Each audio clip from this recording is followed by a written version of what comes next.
अस्सलाम वालेकुम एवरीवन। तो पिछली क्लास में हमने जो चीज़ें की थी उधर से ही हम आगे लेके जाएंगे और मैं फिर से नोट्स के थ्रू ही पढ़ाऊंगा। प्रेजेंटेशन या पावर पॉइंट से ज़्यादा नोट्स इफेक्टिव रहते हैं, बट क्योंकि जस्ट इन केस अगर क्लास में कोई नए लोग हैं तो मैं पहली क्लास का भी जो है वो थोड़ा सा रेफरेंस दे दूंगा, तो थोड़ा सा उसका ओवरव्यू दे दूंगा। पिछली क्लास में वैसे बेसिकली हमने जो चीज़ें कवर की थी वो था, बल्कि आपको मैं इधर से ही दिखा देता हूँ स्क्रीन शेयर करके। आप मुझे बस ये लिखते हैं आपको आवाज़ मेरी क्लियर है और अगर स्क्रीन नज़र आ रही है।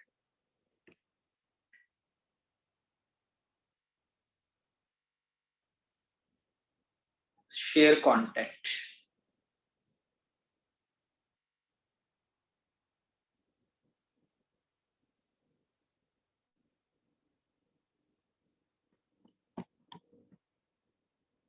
Is the screen visible?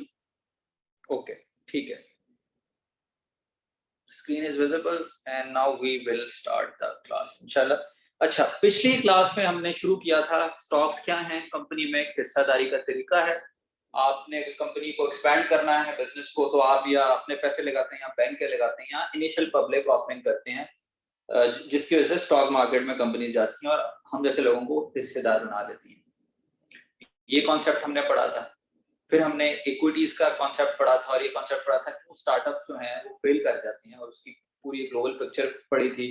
फिर हमने एक जनरल ओवरव्यू लिया था कि हाउ स्टॉक मार्केट वर्क्स, और फिर कुछ हमने वॉरेन बुफे की किताब का जिक्र और उसका जिक्र किया था और how to open up an account किया था, और बीच में हमने एक जनरल एक ओवरव्यू किया था कि स्टॉक मार्केट की जनरल डिस्कशन थी कि पूरा एक ग्लोबल लेक है, सिर्फ फाइनेंस का ताल्लुक नहीं है।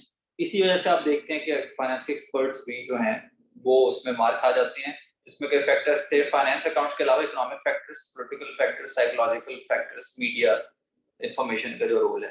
तो अगर किसी को मतलब कि बहुत डिटेल में शौक है बेसिक्स पे से शुरू करना और बेसिक्स को कवर करना है और बहुत आगे तक उसमें कवर करना है, तो वॉरेन बुफे की एक फेवरेट किताब है इंटेलिजेंट इन्वेस्टर, बहुत मशहूर किताब है। बाकी थोड़ा सा हमने आउट अकाउंट में सोर्स ऑफ इनकम चाहिए और बैंक स्टेटमेंट चाहिए, उसका जिक्र किया था। तो क्योंकि पहली क्लास थी तो शायद आपको पीएचएक्स वाले इसका लिंक भेजते हैं आसानी से।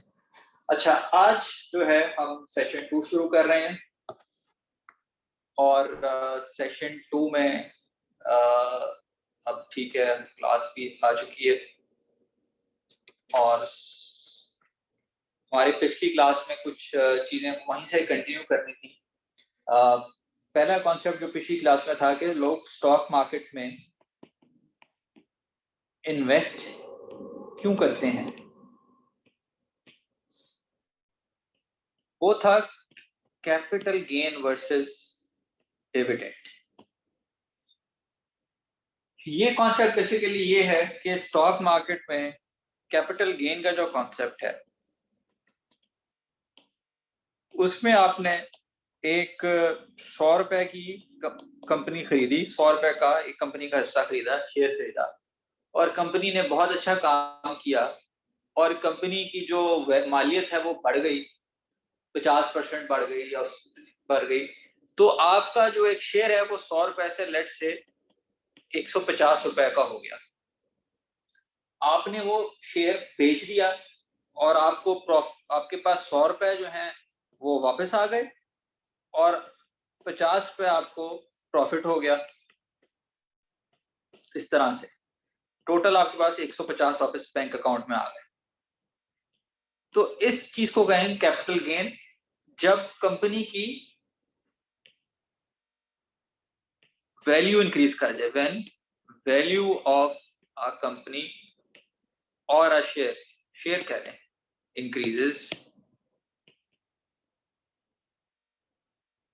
और उस चीज को आप बेच दें तो वो कैपिटल गेन है। तो लोग इस वजह से आते हैं कि कंपनी में कैपिटल गेन की वजह से इन्वेस्ट करते हैं, एक ये वजह है। और दूसरी वजह होती है डिविडेंड।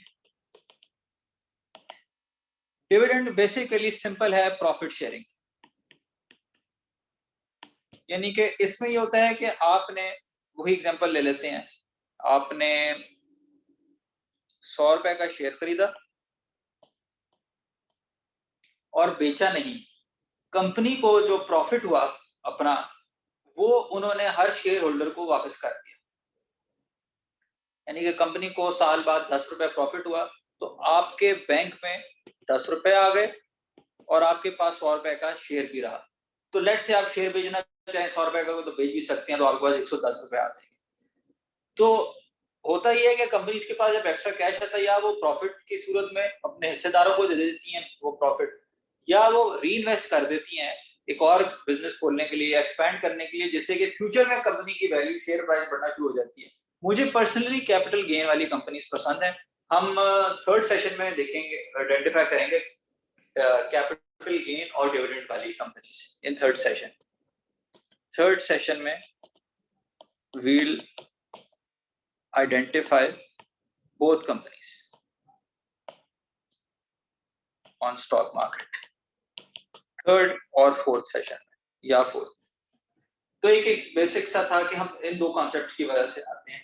तो आप जब भी बेसिक लेवल पे आप पूछेंगे अपने ब्रोकर से अकाउंट खोल के ये कंपनी डिविडेंड देती है या नहीं, तो डिविडेंड का मतलब है कि वो प्रॉफिट में हिस्सा देती है या नहीं।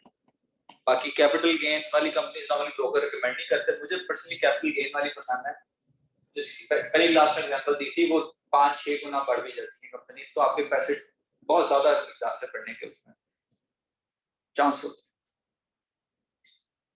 अच्छा, एक और दूसरा कॉन्सेप्ट जो था वो पिछली क्लास से रिलेटेड और इससे और आगे भी रिलेटेड है। स्टॉक मार्केट में लोग एक और वजह से आते हैं, इन्वेस्टिंग वर्सेस ट्रेडिंग। इन्वेस्टिंग जो है वो होती है लॉन्ग रन के लिए बेसिकली, और ट्रेडिंग जो है वो शॉर्ट रन में जो है इस्तेमाल होती है। लेट मी चेक के क्लास में सब ठीक है, क्लास हमारी पूरी हो चुकी है ऑलमोस्ट। तो डाटा ये कहता है तकरीबन ट्रेडिंग जब आप करते हैं शॉर्ट रन में, आज खरीदा कल बेच दिया, तो 90% लोग पैसे लूज कर देते हैं, लूज मनी। जबकि ट्रेडिंग में हमेशा आपको नुकसान होने का चांस है। इन्वेस्टिंग में डाटा जो है वो उल्टा है। इन्वेस्टिंग में अगर आप जितना लंबा रखेंगे, आपको अच्छी कंपनी लेंगे तो आपको फायदा है। उसका डाटा एग्जैक्ट ऑपोजिट है, और वो मेरे पास I am not really sure, but last time it was 90% ही। अगर आप अमेरिका की स्टॉक, ग्लोबल स्टॉक मार्केट्स देखें पिछले 100 साल पे, तो वो लॉन्ग रन में बढ़ती हैं। बीच में रिसेशन आएंगी, वो डिप करेगी, लेकिन फिर वापस ही लॉन्ग रन में वो बढ़ती हैं। अगर आप पीछे 100 ईयर्स का डाटा लें, 100 ईयर्स तो बंदे की खैर उम्र भी नहीं होती, आप 50 ईयर्स का भी ले लें, तो आप उसको लॉन्ग रन में वो बढ़ता ही रहता है, अगर आप ओवरऑल अच्छी कंपनी लेना। तो मेरी रिकमेंडेशन है, जब आप स्टॉक मार्केट में जाएं तो इन्वेस्टिंग पे फोकस रखें, और जब इन्वेस्ट करने लगे तो डिविडेंड और कैपिटल गेन दोनों ही अच्छे फैक्टर्स हैं। आप वो कंपनीज लें जो दोनों ही देती हों, लेकिन ज्यादा मेरी पर्सनल प्रायोरिटी कैपिटल गेन वाला है। जब तीसरा कॉन्सेप्ट है fundamental analysis versus technical analysis, वो हम थर्ड क्लास में जो है करेंगे। Fundamental analysis versus technical analysis. Technical analysis course का ऐसा तो नहीं है, थोड़ा सा ओवरव्यू देंगे, लेकिन इन्वेस्टिंग में फंडामेंटल एनालिसिस यूज होता है और ट्रेडिंग में टेक्निकल एनालिसिस यूज होता है। लेकिन ये भी हम ये थर्ड सेशन से इसका हम शुरू करेंगे, थर्ड सेशन का स्टार्ट होगा ये इस कॉन्सेप्ट का। तो कोर्स तो ओवरऑल फंडामेंटल एनालिसिस के इधर घूमेगा, टेक्निकल एनालिसिस पे हम थर्ड सेशन पे ही बात करेंगे। आज जो है हम जो चीजें कवर करेंगे वो है फाइनेंशियल रिपोर्ट्स।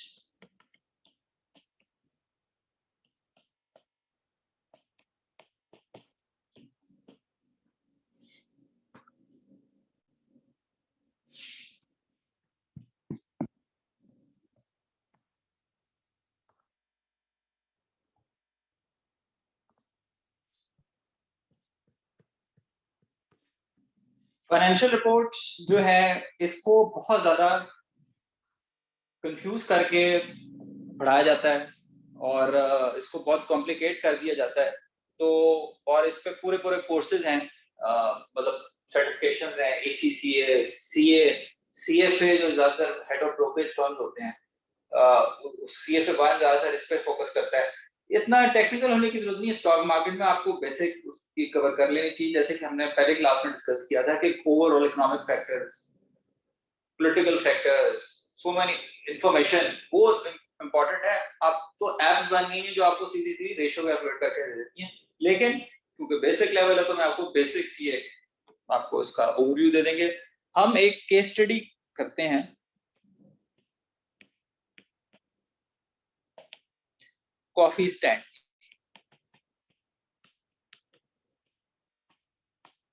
बेसिक से शुरू करते हैं।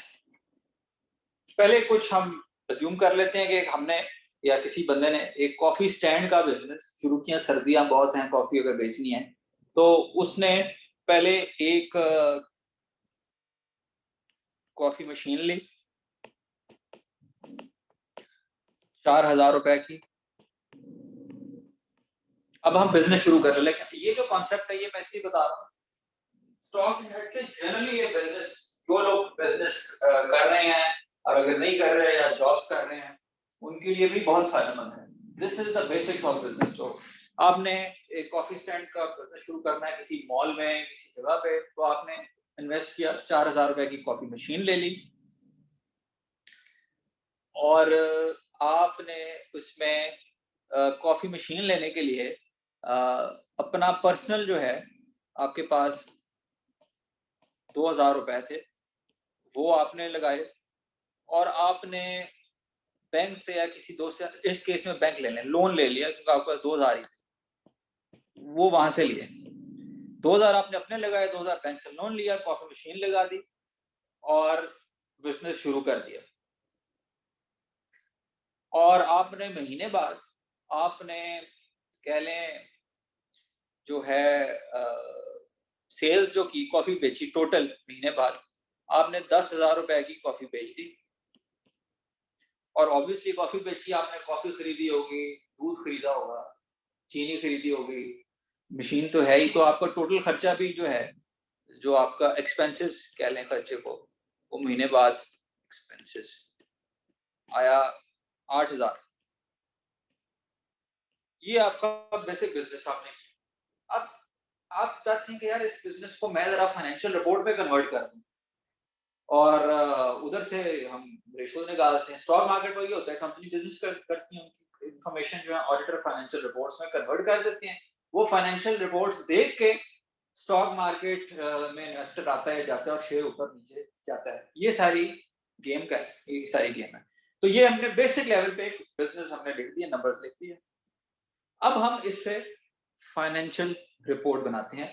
फाइनेंशियल रिपोर्ट, स्टेटमेंट कह लें, फाइनेंशियल रिपोर्ट कह लें, उसमें एक सबसे एक तीन चीजें हैं, balance sheet, cash flow statement और इनकम स्टेटमेंट। पहला है बैलेंस शीट।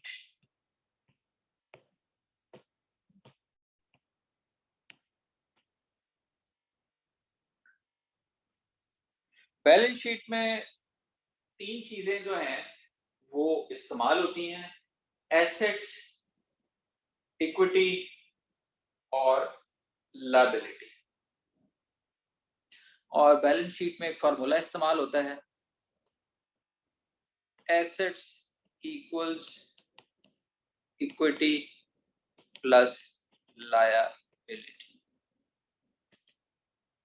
लेकिन हम ये आप जो है इसको मतलब अभी हम बैलेंस शीट बना रहे हैं, फार्मूला तो मैंने वैसे बल्कि हटा देते हैं, हम बैलेंस शीट बल्कि बनाते हैं। बैलेंस शीट में तीन चीजें इस्तेमाल होती हैं, एसेट्स, इक्विटी और लायबिलिटी। तो इधर हम लिख लेंगे एसेट्स, इधर लिख लेंगे इक्विटी और इधर लिख लेंगे लायबिलिटी। अच्छा, इस केस में एसेट जो है, एसेट जैसे कि नाम से है, आपका जो है, आप जो चीजें आप टच कर सकते हैं वो उनको टेंजिबल एसेट कहेंगे। या एसेट जो आपकी मलकियत है। तो एसेट की एग्जांपल एक है मशीनरी।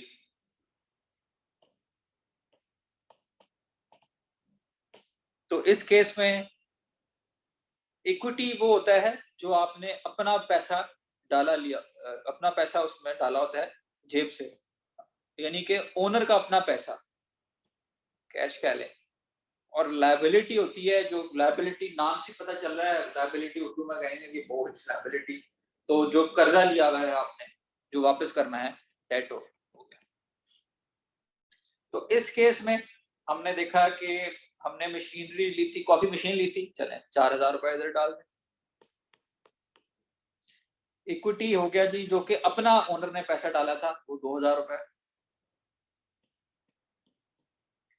और लायबिलिटी हो गया जो कि पैसा वापस करना है, जो बोझ है, जो कर्जा लिया हुआ है, बैंक लोन 2000 रुपए लिया, तो वो हमने इधर डाल दिया। ये हो गई balance sheet. Balance sheet check करने का तरीका ये है कि वो सही बनी है या नहीं बनी। तो वो जो है उसका एक फार्मूला है। ये फाइनेंशियल बोर्ड में फार्मूला तो नहीं लिखा होता, मैं वैसे आपको बता रहा हूँ। फाइनेंशियल बोर्ड में जब भी देखेंगे एसेट्स जो है ना will always equal equity and liability.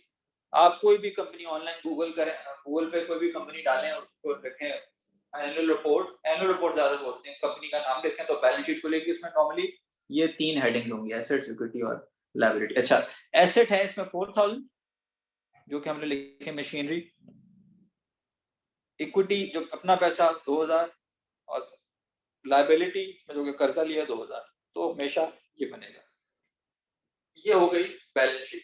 इसका फायदा ये होता है बैलेंस शीट का कि आपने देखना हो कंपनी के पास है क्या कुछ, यानी ये कंपनी कल को बंद कर दे, कितनी को मशीनें हैं, तो वो आप एसेट से देख सकते हैं। अगर आप ये देखना चाहना हो कि कंपनी वैसे देखने में तो बहुत अच्छी है लेकिन कर्जे पे तो नहीं है कहीं, जो कि अच्छी बात नहीं है, तो आप लायबिलिटी देख लें। कभी कभी होता है कंपनी की इतनी लायबिलिटी होती है और आपको जाहिर कंपनी बहुत अच्छी होती है, तो अगर बहुत कंपनी कर्जे में डूबी हुई है तो मैं उसको एक बड़ी रिस्की कंपनी कहता हूँ। ऑन द अदर साइड अगर कंपनी वैसे इतना नहीं कमा रही लेकिन अगर एसेट्स उसके बहुत ज्यादा हैं, यानी कल को कंपनी बंद भी करते हैं, एसेट्स भी बेच दें तो कंपनी बहुत ज्यादा होगी, तो आपको नुकसान नहीं होगा क्योंकि आप इसके हिस्सेदार हैं, तो आप ज्यादा पैसे ही आपको मिलेंगे। तो इसकी हम तीसरे सेशन में एग्जांपल भी देख लेंगे। कुछ ऐसी कंपनी होती हैं जो वैसे प्रॉफिट नहीं बने एसेट्स लेकिन उनके बहुत ज्यादा होती हैं। तो ये हो गया बैलेंस शीट। दूसरी चीज जो कि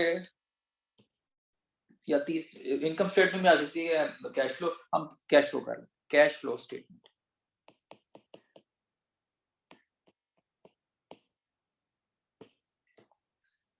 कैश फ्लो स्टेटमेंट जैसे कि हमने नाम से ही देखा, कैश फ्लो, कैश का, पैसे का आना जाना ये देखती है। और ये मेरे नजदीक सबसे इंपॉर्टेंट है पाकिस्तानी स्टॉक मार्केट में किसी भी कंपनी की cash flow statement. Balance sheet से ज्यादा मैं उसको इंपॉर्टेंट समझता हूँ। नंबर 2 पे I will put income statement. अच्छा, जैसे कि इसका नाम है कैश फ्लो, तो इसमें दो ही चीजें हैं बेसिकली, कैश इन और कैश आउट।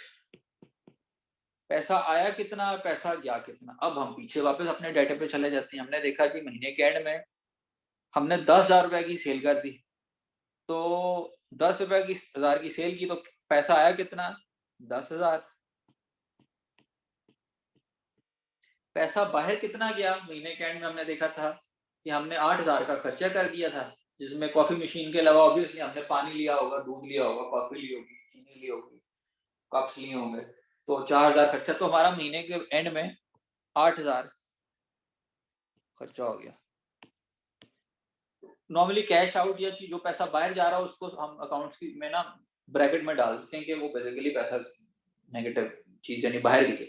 तो कैश फ्लो स्टेटमेंट सिंपल, 10,000 पैसा आया, 8,000 गया, तो नेट कैश कितना हुआ। नेट कैश ये मुझे कोई 2 क्लास का बच्चा भी बता देगा। 10,000 माइनस 8,000, 10,000 आया, 8,000 गया, 2,000। ये हो गया नेट कैश। महीने के एंड में आपके पास 2,000 है। अब हम देखते हैं इनकम स्टेटमेंट तीसरा।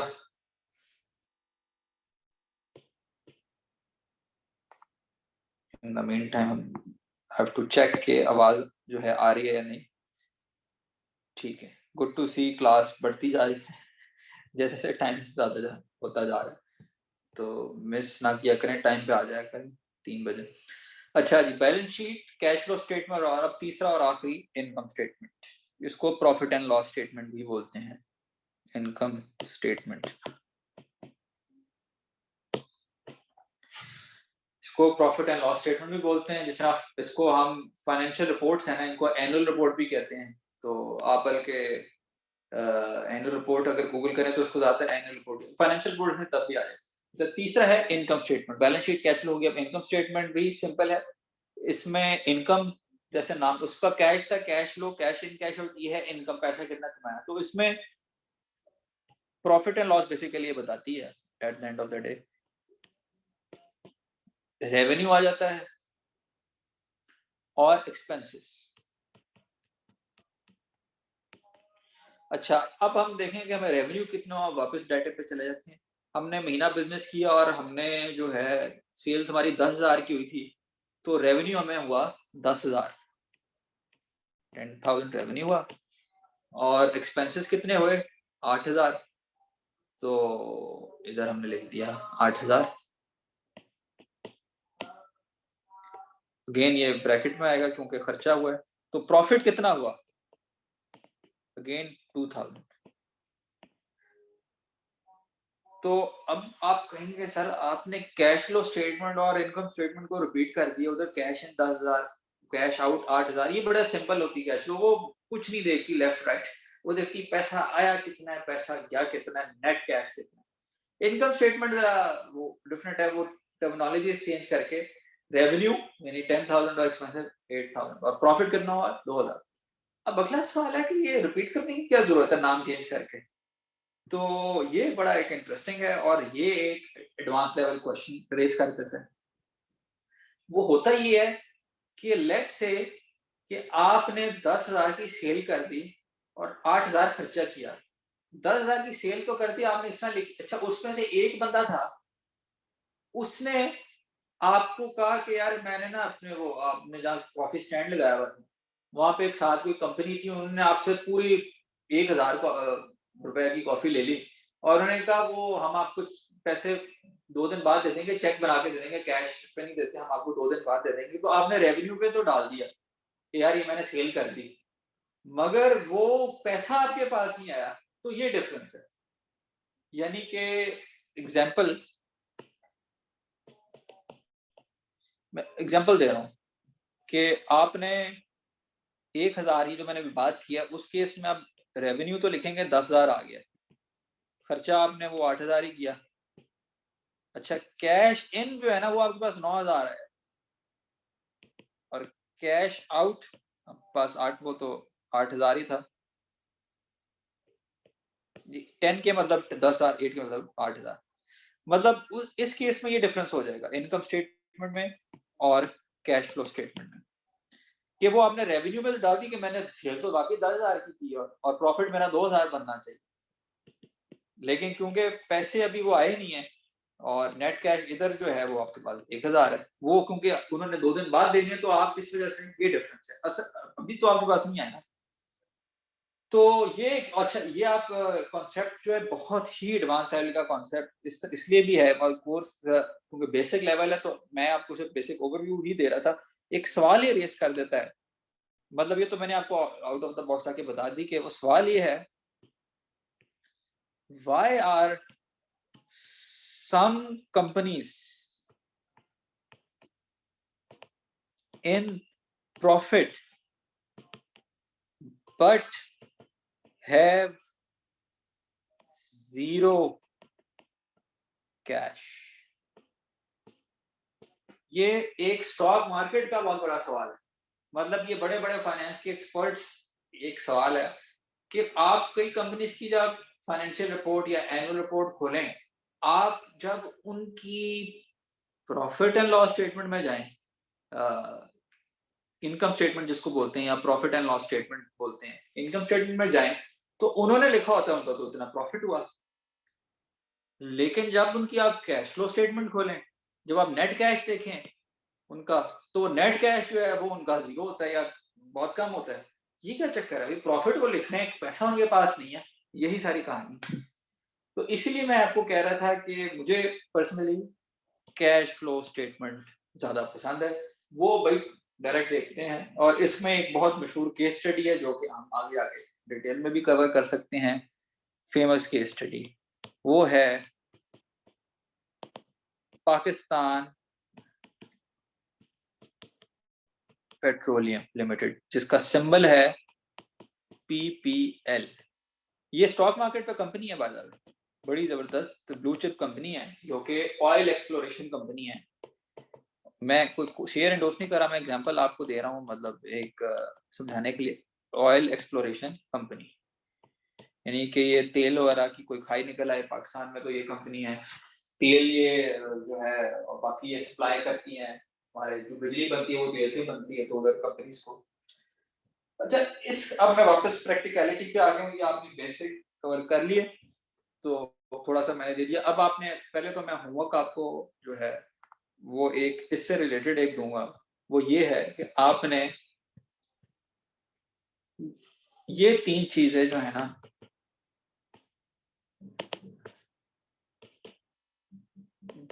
बैलेंस शीट को गूगल करना है, इन्वेस्टोपीडिया से पढ़ लें। वैसे इन्वेस्टोपीडिया अगर अंग्रेजी पढ़ लेते हैं तो balance sheet, cash flow statement, Investopedia पे जाके तीनों पढ़ लें, और इनकम स्टेटमेंट, ये तीनों लिखें। Income statement Investopedia, balance sheet Investopedia, cash flow statement Investopedia, ये आपने होमवर्क में पढ़ के आना है अगली क्लास में। तो ये जो चीजें बताई हैं वो आपको और डिटेल में भी या बेसिक और इन डेप्थ कवर हो जाएगी। होमवर्क मैंने लिख दिया है मगर क्लास अभी चल रही है। मैं अब वापस पाकिस्तान पेट्रोलियम पे आता हूँ केस स्टडी के हवाले से कि ये company, why are some companies in profit but have zero cash. तो ये अब हम इसको थोड़ा सा डिस्कस करेंगे।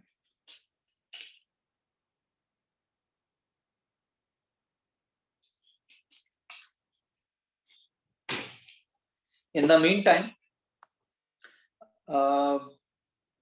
क्लास में अगर सवालात हम क्लास के एंड में ही लेंगे, ठीक है।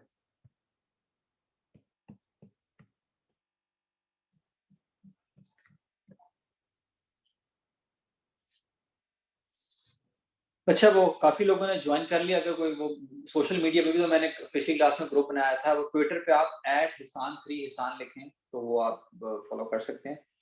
तो इसमें जो है ट्विटर पे जाके आप @हिसान HISSEN3 हिसान ये लिखें तो उसमें आप जो है अपडेट्स के लिए, मैं सोच रहा था ये यूज कर दूं। व्हाट्सएप ग्रुप में ये है कि वो पर नंबर सबके विजिबल हो जाते हैं। अच्छा, now coming back to this, Pakistan petroleum का केस ये था, केस ये है कि अब हम यही है कि अब ये चीजें तो आप देख लेंगे। ये कंपनी का अगर आप डाटा निकालें प्रॉफिट एंड लॉस का, इनकम स्टेटमेंट का है जिसको प्रॉफिट एंड लॉस स्टेटमेंट भी कहते हैं, और ये हो गया जी कैश फ्लो स्टेटमेंट। तो ओवर द इयर्स इसका जो प्रॉफिट है, जब उसका डाटा देखेंगे तो वो बढ़ता जा रहा है। आप ये एक्सरसाइज कर, जो एडवांस स्टूडेंट्स क्लास में हैं, वैसे तो बेसिक होने चाहिए टेक्निकली, हर साल का इसका प्रॉफिट निकालें, हर साल बढ़ी जा रहा है पिछले सालों को। अच्छा, अब आप ओवर द इयर्स इसका कैश निकालें, नेट कैश, वो कम होता जा रहा है हर साल। तो ये इस वजह से जब आप कंपनी का जब शेयर देखेंगे, अब आ जाए जी शेयर प्राइस पे या मार्केट प्राइस, शेयर प्राइस लिख लें, share price over the years, share price over the years कम हो रही है। तो क्योंकि शेयर प्राइस तो देख रही है कंपनी के पास पैसा कितना है, तो इस वजह से ये मेरी रीजन है कि cash flow statement is more important. अब अगला सवाल ये, जैसे कि हमने छोटी सी एग्जांपल ली थी कि प्रॉफिट ज्यादा हो, कैश नेगेटिव इसलिए भी जा सकता है कि वो पैसा आपके पास आया नहीं होता। और वो पैसा आया क्यों नहीं आपके पास? In case of PPL issue ये है कि पाकिस्तान पेट्रोलियम जो है वो एक ऑयल एक्सप्लोरेशन कंपनी है जो कि तेल की खुदाई करती है और तेल निकालती है। अगर पाकिस्तान में तेल की कुएं निकल आए तो पाकिस्तान पेट्रोलियम, ओएनजीसी या पाकिस्तान ऑयल फील्ड जैसी कंपनियां जो है वो बहुत ऊपर जाएंगी। तो अब ये पाकिस्तान में बिजली क्योंकि तेल से बनती है, तो अब हमने बिजली इस्तेमाल की, अब हमने बिल दिया, वो बिजली घरों को बिल गया, वहां से वो बिल उन्होंने एक्चुअली वो पैसा जिनके पास है पाकिस्तान पेट्रोलियम के पास है। लेकिन पाकिस्तान में आपको पता है कि 100% लोग जो बिजली इस्तेमाल करते हैं वो बिल नहीं देते, वो टाइम पे नहीं देते। तो लेट्स से 90% लोग ने सर बिल दिया टाइम पे, बाकी टाइम पे बिल नहीं दिया। जैसे हमने कॉन्ट्रैक्ट में दिया था कि वो पैसे भी आए, तो वो हर महीने वो एडअप होता रहता है कि हर इस महीने 90% ने दिया, अगले महीने 90% ने दिया, अगले महीने 90%, जो 10% रह गए थे वो बिजली चोरी हो गई, कि बिल आया नहीं टाइम पे, तो वो हर महीने यानी कि बिल आना है वो पहुंचा नहीं होता, वो एडअप होता रहता है। तो ओवर द इयर्स ये चीज पाकिस्तान पेट्रोलियम को फेस करना पड़ी कि वो पिछली पेमेंट नहीं आई, वो पिछली पिछली करते करते ये ट्रिलियंस में अमाउंट चली गई, और इसको कॉन्सेप्ट को बोलते हैं सर्कुलर डेट।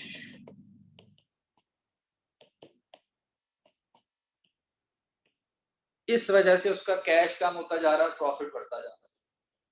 यानी कि पीपीएल ये कंपनी है जो कि ऑयल एक्सप्लोरेशन कंपनी है, उन्होंने ये अपनी तरफ से, मैं बिजली घर बना रहा हूँ, बिजली घरों को तेल दिया, बिजली घरों ने बिजली बनाई, ये मैं बहुत सिंपलीफाई कर रहा हूँ बाय द वे चीज इंफॉर्मेशन, और तेल से बिजली बनाई और बिजली घरों में दे दी,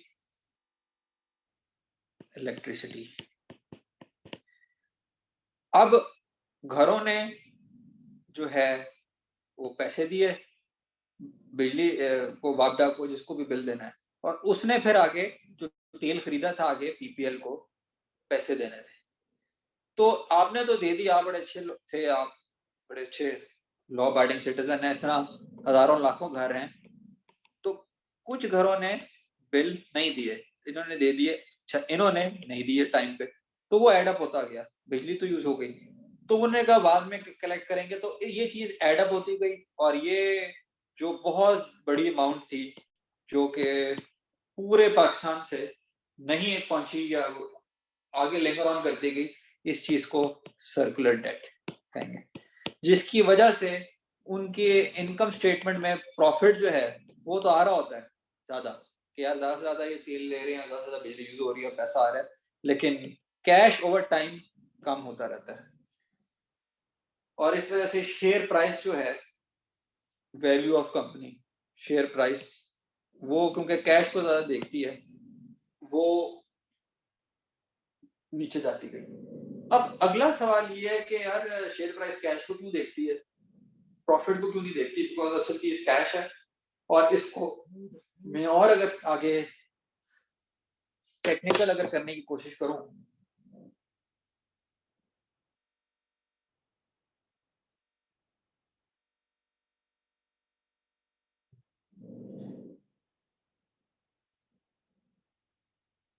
टेक्निकल करने की अगर कोशिश करूं, मुझे पीएसएक्स से मैसेज आ रहा है कि कुछ लोग क्लास में ज्वाइन नहीं कर पाए, ज्यादा, हालांकि लिंक सबके पास है, तो इसको मैं और अगर आगे लेके जाऊं एडवांस कि प्रॉफिट और कैश फ्लो का जो लिंक है, शेयर प्राइस की नीचे जाती है। एक कॉन्सेप्ट है कि आपने कंपनी की असल वैल्यू कैलकुलेट करनी है, ये no one knows how to calculate the actual value of a company. Cash कम हुआ, शेयर प्राइस नीचे गई, प्रॉफिट ज्यादा हुआ, तो शेयर प्राइस उसको नहीं देख रही, वो कैश को देख रही है। उसकी वजह क्या है? उसकी वजह है ये सवाल, how to calculate actual value of a company और अ बिजनेस। एक्चुअल वैल्यू को एक और चीज भी बोलते हैं, वो है इंट्रिंसिक वैल्यू। ये होती है एक्चुअल वैल्यू। एक तो शेयर, मतलब अगर आपको एक्चुअल वैल्यू कंपनी की पता चल जाए कि ये उसकी एक्चुअल वैल्यू है, और उसके आप नंबर ऑफ शेयर से डिवाइड करें तो एक शेयर की वैल्यू निकला। फॉर एग्जांपल आपने कैलकुलेट की कि कंपनी की एक्चुअल वैल्यू है 1000 रुपए, ठीक है, और आपने मार्केट में उसके नंबर ऑफ शेयर, जो एग्जांपल दे रहा हूँ, लेट्स से आपने सिर्फ मार्केट में 100 शेयर दिए हुए हैं, तो अगर आपको पता चल गया कि कंपनी की जो वैल्यू है वो 1000 रुपए है और शेयर आपने मार्केट में 100 दिए हुए हैं, तो 1000 डिवाइडेड बाय 100 शेयर प्राइस क्या हुई, वो होनी चाहिए 100 10 रुपए। 100 शेयर है तो मल्टीप्लाई करें तो 1000 आ जाएगा, तो 10 रुपए होने चाहिए अगर आपने निकालनी। तो अगर आप कंपनी की एक्चुअल वैल्यू निकाल सकें किसी तरीके से और नंबर ऑफ शेयर से जो है उसको उससे डिवाइड करते हैं, तो आपको एक शेयर की वैल्यू पता चल जाती है। लेकिन ये आपको शेयर प्राइस आपने अपने मतलब किताबों में निकाली, मार्केट शेयर मार्केट प्राइस पे चल रहा है ना, मार्केट प्राइस ऑफ शेयर। वो लेट से आपने देखा कि यार मार्केट में तो ये शेयर जो है वो 5 रुपए का है, मैंने राइटिंग खराब कर दी है, मार्केट में शेयर 5 रुपए का है। तो अगर आपने अपनी अंदाजा लगा के वैल्यू निकाली है 10 रुपए और मार्केट में 5 का, तो इसका मतलब है कि बाय खरीद लें। अब अगला सवाल है कि कोई ऐसा तरीका है कि आप कंपनी की एक्चुअल वैल्यू निकाल सकें? मेरा अपना है, no one knows no one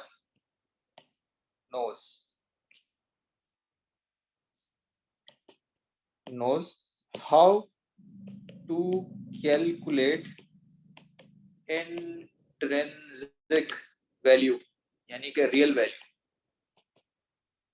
of a company. चाहे आपने सीएफए किया हो, आपको फॉर्मूले तो सिखा देंगे, या पीएचडी की हो आपने फाइनेंस में, नो वन नोज।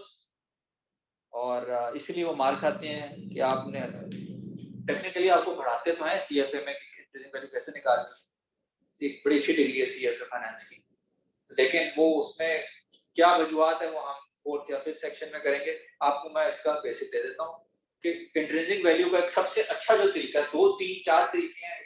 मैं एक एडवांस कोर्स पढ़ाता था में, उसमें डिफरेंट तरीके जो है से कैलकुलेट करता था इंट्रिंसिक वैल्यू, लेकिन बेसिक है तो उसका निचोड़ बता देता हूँ। सबसे अच्छा तरीका जो इंट्रिंसिक वैल्यू कैलकुलेट करने का है, real value of a company, वो है डिस्काउंटेड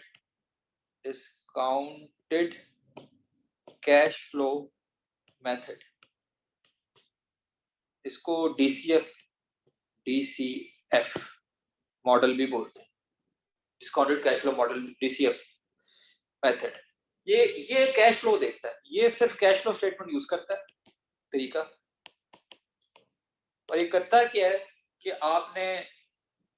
आपकी कैश फ्लो स्टेटमेंट देखता है कि आपने इस साल कितने कैश कमाया ईयर 1, अगले साल कितना कमाएंगे, वो आप फोरकास्टिंग आ जाती है। अब उससे अगले साल, उससे अगले साल, उससे अगले साल, उस सारी कैश को प्रेजेंट में ले जाते हैं, जिसको कि नेट प्रेजेंट वैल्यू बोलते हैं। ये कोर्स का हिस्सा नहीं है वैसे, नेट प्रेजेंट वैल्यू। और फिर एक कंपनी की वैल्यू निकालता है। अब वो फ्यूचर किसी को पता नहीं होता, लेकिन वो देखते ही हैं कि फ्यूचर में देखेंगे कि नेट कैश कंपनी का कितना होगा और उसको प्रेजेंट में ले आते हैं।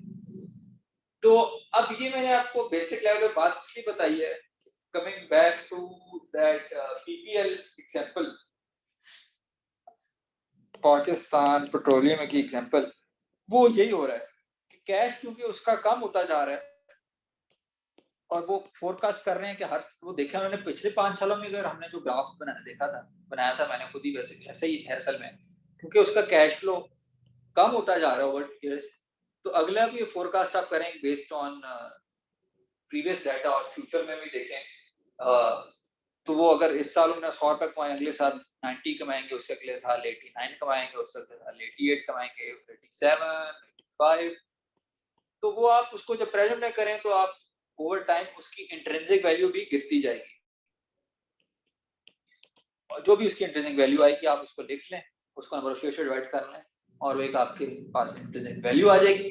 अब मैं आता हूँ वॉरेन बुफे की किताब पे, जो कि मैंने पहले लेक्चर में, बड़ी बेसिक लेवल किताब है इंटेलिजेंट इन्वेस्टर। वॉरेन बुफे क्या कहता है? वॉरेन बुफे ये कहता है कि आपने एक, ये है जी शेयर की price, market price of share, और आपने एक निकाली है एक चीज, intrinsic value of a share. Intrinsic value तो लिख दी। वो ये कहता है कि जब इंट्रिंसिक वैल्यू जो है शेयर की मार्केट प्राइस से कम हो, यानी कि असल वैल्यू उसकी बहुत कम है मार्केट प्राइस से, या उल्टा कर लें, वो ये कहता है कि इंट्रिंसिक वैल्यू, या इंट्रिंसिक वैल्यू यानी कि असल वैल्यू शेयर की जब आप निकालें और मार्केट प्राइस उससे बहुत नीचे हो, और ये एक्चुअल वैल्यू आपने कैलकुलेट करके निकाली, जिस तरह भी एक्चुअल वैल्यू, और ये है मार्केट वैल्यू, तो जब वो उससे ऊपर हो ना मार्केट वैल्यू से, उसको खरीद लें, इस पॉइंट पे आप शेयर खरीद लें, बाय कर लें, क्योंकि इवेंचुअली मार्केट वैल्यू ऊपर आएगी, वो इसका मतलब है कि शेयर ऊपर जाएगा, लेकिन ये असल में किसी को पता नहीं, आपने कैलकुलेट किया, तो इसलिए why intrinsic value is important, real value of a share is important.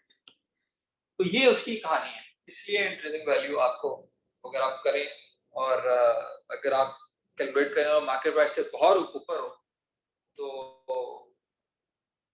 वो आप तब बाय कर रहे हैं, ये अब बाय अपॉर्चुनिटी है ये वाली जो। तो ये इसलिए कॉन्सेप्ट जो है, बात शुरू हुई थी कैश फ्लो स्टेटमेंट से, तो कि वो क्यों इम्पोर्टेंट है, और वो कैश फ्लो स्टेटमेंट जो है वो इंट्रिंसिक वैल्यू कैलकुलेट करने में सबसे ज्यादा यूज होती है, डिस्काउंटेड कैश फ्लो मेथड, जो कि one of the best methods. JP Morgan की रिपोर्ट है डिफरेंट इन्वेस्टमेंट हाउसेस की, कि best method is discounted cash flow. तो ये मैं कुछ थोड़ा सा एडवांस चला गया हूँ, बेसिक जो कोर्स में हमने, जैसे आपने कोर्स आउटलाइन में देखा होगा, हमने ये चीजें भी देखनी थी, balance sheet, cash flow statement और इनकम स्टेटमेंट, और इसको आपको से जरूर पढ़ें। आज की मैंने जो क्लास है वो थोड़ी क्विक रखी है, लेकिन मैंने आगे फीलर भी दे दिया है आगे वाले कॉन्सेप्ट्स का, फ्यूचर जो कि आगे एडवांस में यूज हो सकते हैं। इंट्रिंसिक वैल्यू तक मैं इतना ही बताऊंगा, तो बट ये मैंने बता दिया कि no one knows how to calculate intrinsic value. अब कुछ क्वेश्चंस ले लेते हैं, और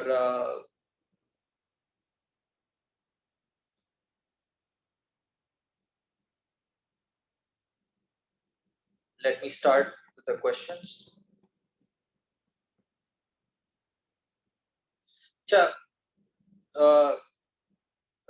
सरदार सिंह का सवाल है, what are Pakistan economic indicators effect on individual investment decision.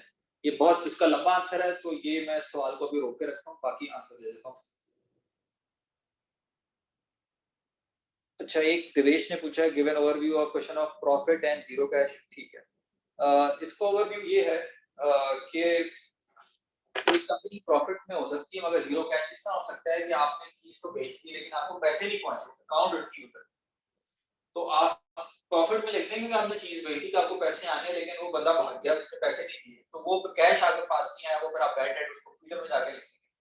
तो उस केस में कि आप एक चीज बना रहे हैं, हमने बेची, तो आप ये लिखेंगे यार हमने बेच दी, इसको हमें प्रॉफिट होना चाहिए, लेकिन आपको कैश जब नहीं आता, तो इसलिए वो कैश कम होता है, कि पैसे आपको नहीं देते क्लाइंट्स, या इस तरह की जो रीजन है।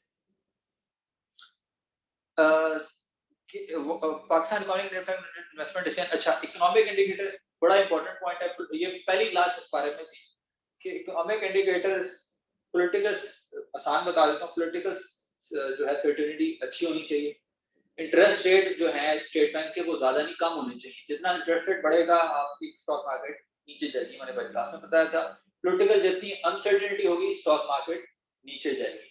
तो ये इकोनॉमिक इंडिकेटर्स में दो बड़े मेन पॉइंट है पाकिस्तान में। अच्छा, ये जो चार्ट है इंट्रिंसिक वैल्यू हम आगे जाके भी करेंगे, और ये DCF है, डिस्काउंटेड कैश फ्लो फंड। अच्छा, हर्ष मेहता का किसी ने सवाल किया, ये हर्ष मेहता का स्कैम है, ये हम जो है अगली क्लास में जरूर पढ़ेंगे, कोर्स का मैं कोर्स में डालूंगा। हर्ष मेहता स्कैम है एक इंडिया में 90s में एक बड़ी क्लासिकल केस स्टडी है, हर्ष मेहता स्कैंडल। तो बल्कि मैं लिख लेता हूँ, हर्ष मेहता स्कैंडल जो है ये मैंने पढ़ाना है, ये मैं क्लास में जरूर पढ़ाता हूँ। हर्ष Mehta, yes, cash flow statement have a direct relationship. अच्छा, किसी ने सवाल पूछा, आपने 100 रुपए का शेयर खरीदा और if no one wants to buy the share, तो फिर क्या होगा? तो ये जो है,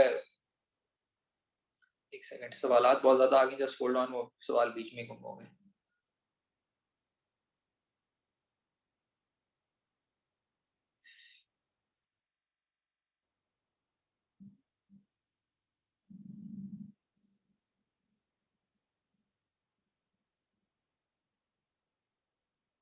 अच्छा, 100 रुपए का शेयर खरीदा, अगर वो हो गया 150 का, अगर उसको कोई खरीदना ही नहीं चाहता, ऐसा पॉसिबल नहीं है। अगर 100 रुपए का हो गया और जब प्राइस बढ़ गई है तो उसकी बायर्स हैं, जैसे हमने पहले लाइन में कहा, डिमांड होगी तो प्राइस बढ़ेगी।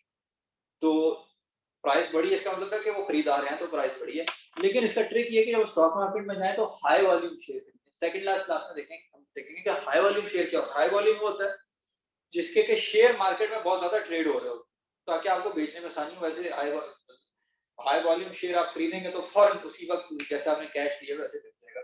वो उसको मैं आपको बेसिक से बता दूंगा कितने की अमाउंट बनती हो तो हाई वॉल्यूम आता है। वो आपको ब्रोकर भी बता देगा high volume share. Normally blue chip companies high volume में ही ट्रेड हो रही होती है। अच्छा, कह रहे हैं कि जिस कंपनियों के पास जीरो कैश है वो डिफॉल्ट तो नहीं कर जाती, वो बैंक से कर्जे लिया जाती है, बच जाती है, तो डिफॉल्ट नहीं करती। लेकिन बहुत सी कंपनी जो डिफॉल्ट कर भी गई, हेस्कॉल बाइको स्कैंडल में पकड़ी गई और वो नीचे चलेगी। तो अगली क्लास में रेशियोज में हम देखेंगे कि कैसे देखना है कि कंपनी बिल्कुल खत्म ना हो जाए।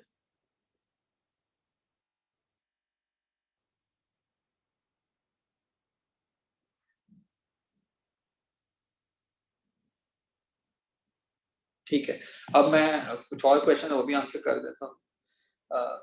हाउ टू सिलेक्ट ब्रोकर, इसका बड़ा सिंपल है, ये आप कोई भी अच्छा ब्रोकर कर लें, लेकिन एक ही बात है कि जो भी ब्रोकर लेंगे उसकी ख्वाहिश होगी आपसे ट्रेडिंग में, इन्वेस्टिंग में करेंगे और कमीशन उसको ट्रेडिंग में मिलता है। एक ऐप है इन्वेस्टिफाई, वो अच्छी है। पीएसएक्स का डाटा पोर्टल है, वो बहुत अच्छा है, उसको आप वेबसाइट पर डाटा पोर्टल देख लें तो वो आपको बड़ा अच्छा बता दिया करेगा डाटा, अगर आप देखें। Can you please repeat the concept actual price, actual share price and market share price?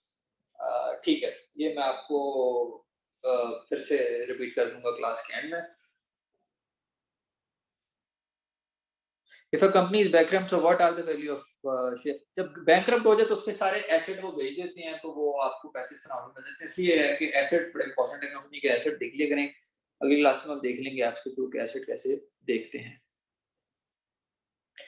So what if companies financial statements manipulated नहीं होती स्टॉक मार्केट में, क्योंकि ये ऑडिट कंपनीज होती हैं, बिग फोर या बड़े वो रेप्यूटेड कंपनीज होती हैं। इसलिए अक्सर लोग स्टॉक मार्केट में कंपनी लिस्ट नहीं करते कि यार मैनिपुलेशन नहीं कर सकेंगे, लेकिन फिर भी लोग स्कैम्बल करते हैं। तो जो स्टॉक मार्केट कंपनी आती है और फाइनेंशियल में मैनिपुलेटेड हो भी तो इवेंचुअली वो पकड़े जाते हैं। तो वैसे नॉर्मली मैनिपुलेटेड नहीं होती। वो एक दो केसेस हैं, अपना हेस्कॉल ने कोई फ्रॉड किया था, वो पकड़े गए थे, या बाइको ने किया था, तो इवेंचुअली वो रिस्क बढ़ जाता है स्टॉक मार्केट पे, आपको ईमानदारी से ही कंपनी लिस्ट करनी पड़ती है। कैपिटल गेन का कॉन्सेप्ट है जब कंपनी की मालियत बढ़ जाए तो उसको कैपिटल गेन कहते हैं। कंपनी अगर प्रॉफिट में से हिस्सा अपने हिस्सेदारों को दे तो उसको डिविडेंड कहते हैं।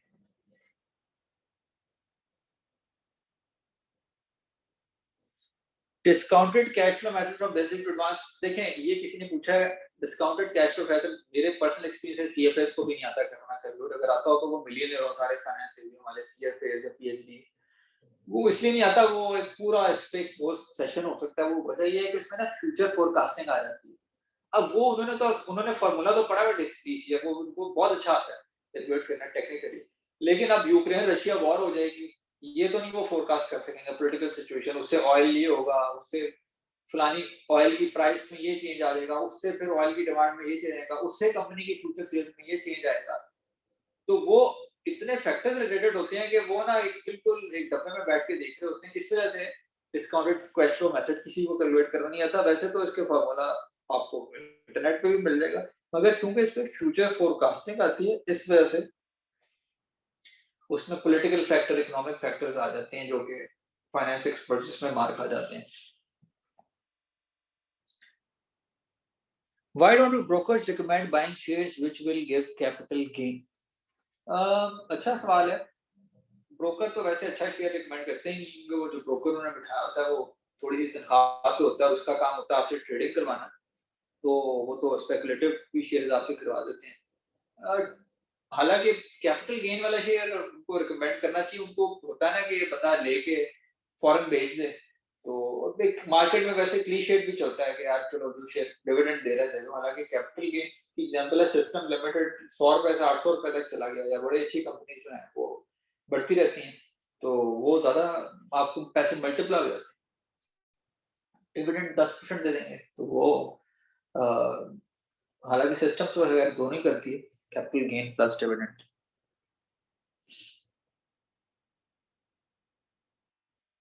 सर मेरा एक किसी ने उर्दू में सवाल लिखा है, सर मेरा सवाल है कि स्टॉक मार्केट में ब्रोकर की फीस और गवर्नमेंट टैक्स भी बता दें, प्रॉफिट हो गया या खरीदते वक्त या बेचते वक्त टैक्स लगेगा।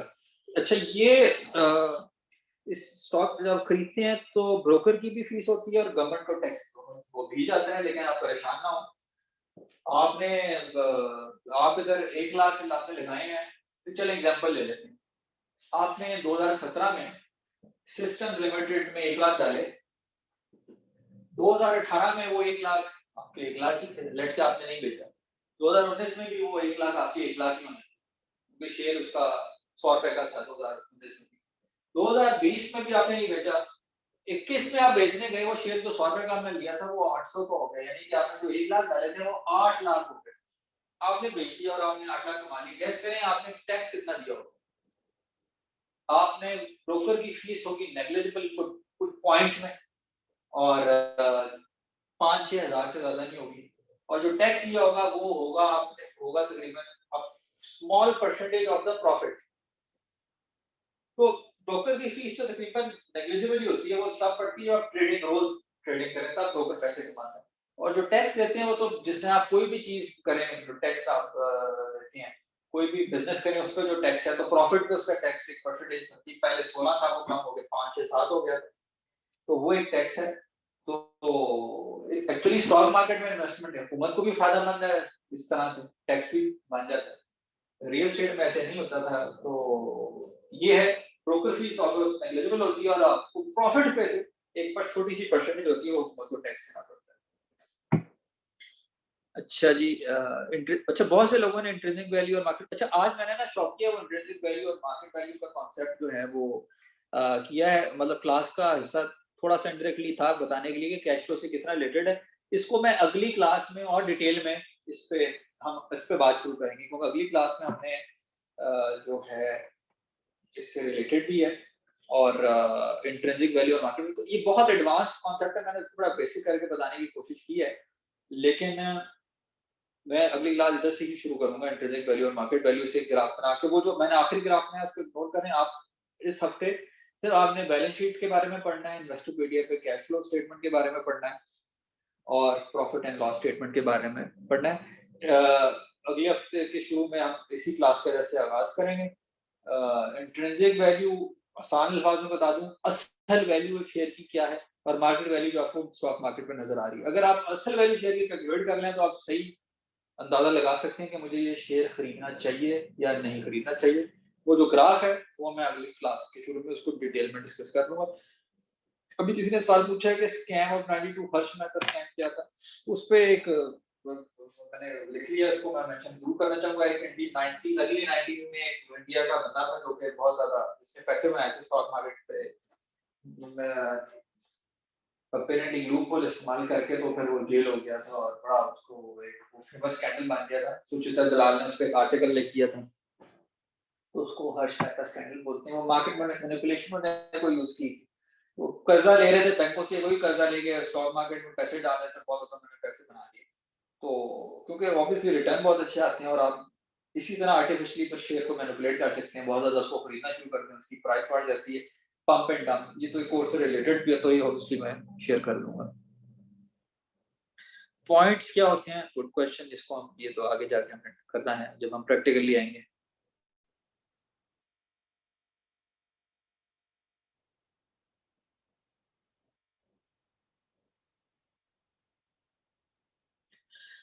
तो और अगली क्लास में थोड़े से रेशियोज भी पढ़ेंगे।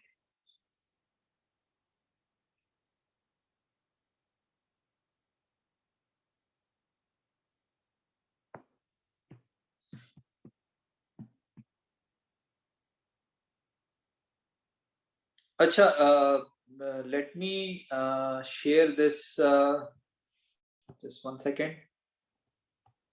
लास्ट कुछ मैं क्वेश्चन आपसे कर दूं, फिर मैं आपसे करता हूँ, just be in the class. Minimum investment कितनी कर सकते हैं स्टॉक मार्केट में? मिनिमम आप 5,000 भी कर सकते हैं, लेकिन आप 5,000 की जमीन नहीं ले सकते। आपको 30, 40, 50, 60, 1 करोड़, 2 4 करोड़ के लिए आपको जमीन शुरू ही हो तो 20-30 लाख से होंगे, लेकिन स्टॉक मार्केट में 5,000 भी लगा सकते हैं। तो ये बहुत जबरदस्त का फायदा है कि इन्वेस्टमेंट के लिए बहुत कम पैसा भी स्टॉक मार्केट में इन्वेस्टमेंट हो सकती है। तो मिनिमम इन्वेस्टमेंट भी इवन 5,000 और even less. Is this right time to invest? बड़ा मुश्किल सवाल है। I would say no, one word answer हो, लेकिन मार्केट बहुत नीचे गई है, फ्यूचर में ऊपर ही जाएगी। तो अगर आपने लेके रुक जाएंगे तो 1-2 साल बाद पैसे बहुत बढ़ जाएंगे।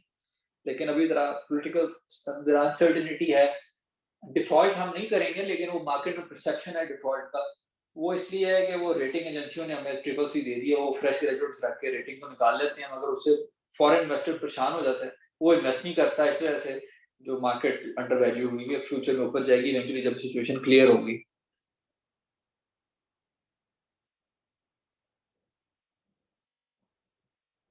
फाइलर होना बेहतर है स्टॉक मार्केट के लिए।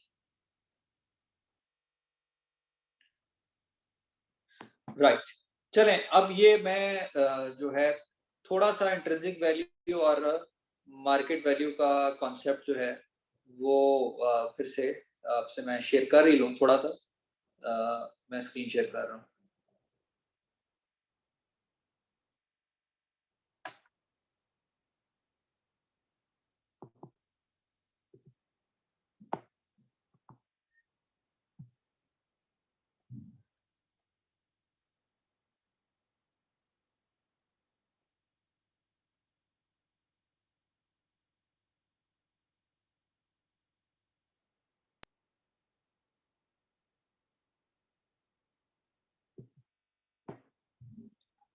ये बाय द वे मेरा वो ट्विटर अकाउंट है, अगर आप फॉलो करना चाहें तो वो मैं इस पे कोशिश करूंगा। मैंने by the way mid week का आर्टिकल लिखा था जो कि थोड़ा सा इस्लामिक फाइनेंस से रिलेटेड है, वो कोर्स का हिस्सा इतना ज्यादा तो नहीं है, लेकिन अगर आप पढ़ना चाहें तो @hisan3san ट्विटर पर लिखें तो आ जाएगा।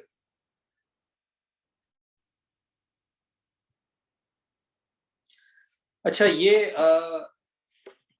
कॉन्सेप्ट अगली क्लास में हम शुरू कर लेंगे, लेकिन इस पे हमने ये था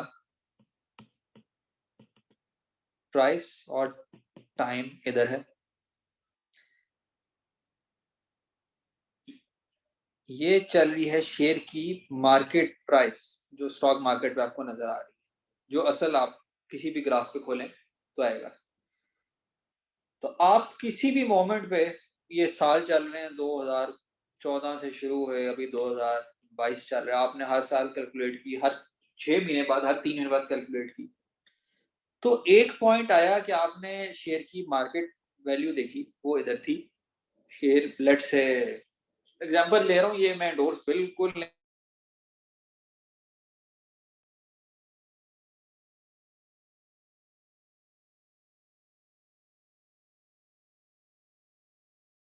नहीं कर रहा, मैं आपने देखी, आप आगे मार्केट वैल्यू जो है वो है 50, ये 50 है। अच्छा, अब आपने कोई भी शेयर में एग्जांपल दे रहा हूँ, पीपीएल जो मैं एग्जांपल इसलिए कह रहा हूँ।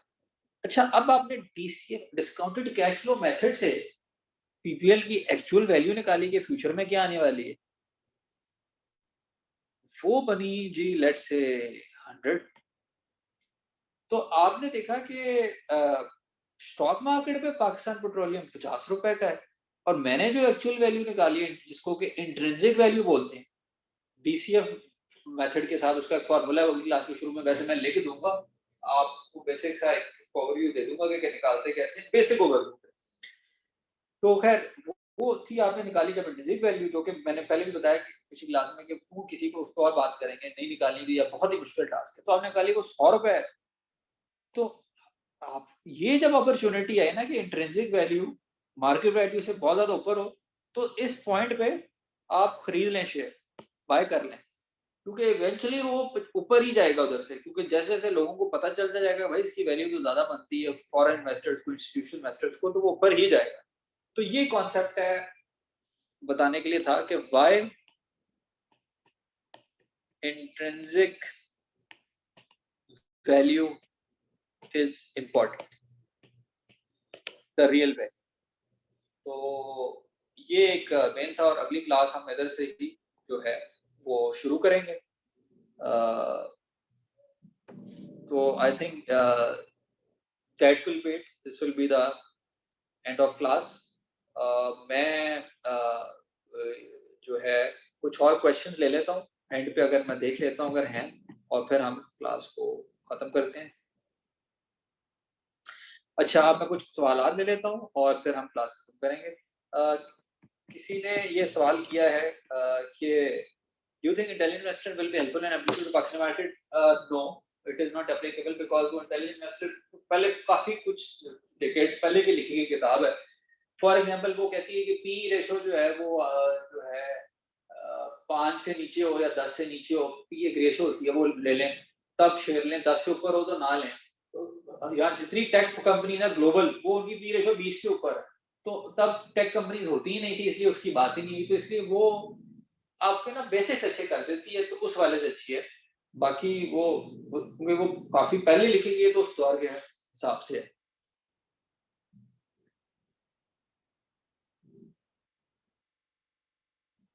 अच्छा, ये किसी ने पूछा Anil teachers to create brokerage account. Brokerage account आपको खोलने के लिए कुछ नहीं चाहिए, bank statement of proof of income चाहिए, जो कि मैंने पिछले कोर्स में बताया था। आपने शेयर लेना, ब्रोकर को कॉल करें और ले लें।